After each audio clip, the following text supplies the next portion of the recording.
Modern humans have infinite entertainment. Videos, games, music, movies, memes, podcasts, notifications, scrolling forever. And somehow we are still bored. You can open your phone and watch more content in 1 hour than your ancestors saw in their entire life. You can skip any song, close any video, talk to almost anyone. And still, after 5 minutes, your brain whispers the most spoiled sentence in human history. I'm bored. Your ancient ancestors had none of this. No screen waiting in their hand. No algorithm desperately trying to keep their attention alive. No, just one more video at 2 a.m. while their brain slowly turns into soup. For most of human history, if nothing was happening, nothing was happening. So why were ancient humans less bored than you? The answer is not because ancient life was easy. It was not. Ancient humans lived with hunger, cold, injury, predators, darkness, storms, and uncertainty. Their world was dangerous, but it was also full of something modern life often removes: immediate meaning. When an ancient human woke up, the world did not ask, "How can I entertain you today?" It asked, "Are you paying attention?" Because in the ancient world, attention was not optional. A broken branch could mean an animal passed nearby. A shift in the wind could change a hunt. A footprint in the mud was not just a footprint, it was information. What animal made it? How long ago? Was it alone? Where was it going? To a modern person, the forest is scenery. To an ancient person, the forest was a giant living message board. Except the message board could sometimes eat you, which, to be fair, is a very strong notification system. Today, boredom often happens because nothing around us feels like it needs us. Your room does not care if you understand it. Your phone gives you content without asking anything difficult from you. You scroll, you watch, you tap,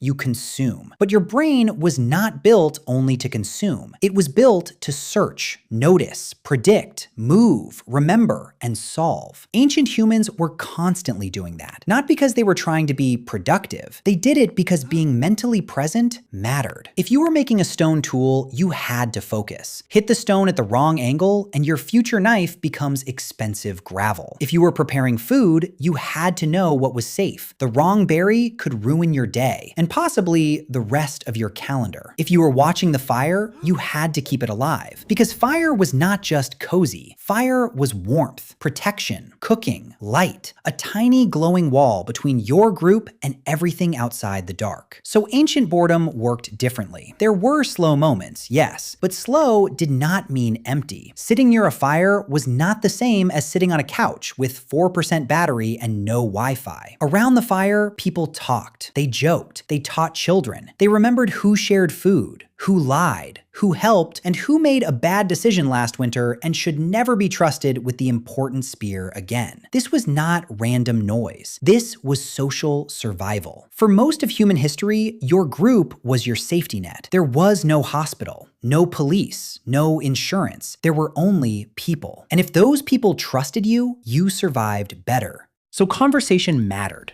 Stories mattered. Gossip mattered.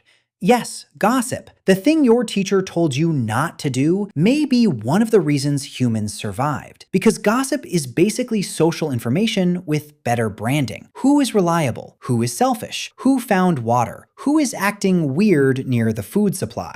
Ancient humans were not sitting around bored because their social world was alive. Every person was a story. Every relationship mattered. Modern life gives us thousands of people on a screen, but many of them do not need us. We see faces, hear voices, read comments, but our brain knows something is missing: participation. Ancient humans did not watch life happen, they were inside it. If someone sang, you heard it in the same space. If someone told a story, the fire lit their face. If someone laughed, the whole group felt it. There was no like button. There was just laughter, which honestly is the original comment section, and probably less toxic. Another reason ancient people may have felt less bored is that their work had visible purpose. Today, you can spend hours doing something and still feel like nothing happened. Emails, messages, tiny digital tasks disappearing into invisible systems. You finish one thing and 10 more appear, like your life is being managed by a very boring monster. But ancient tasks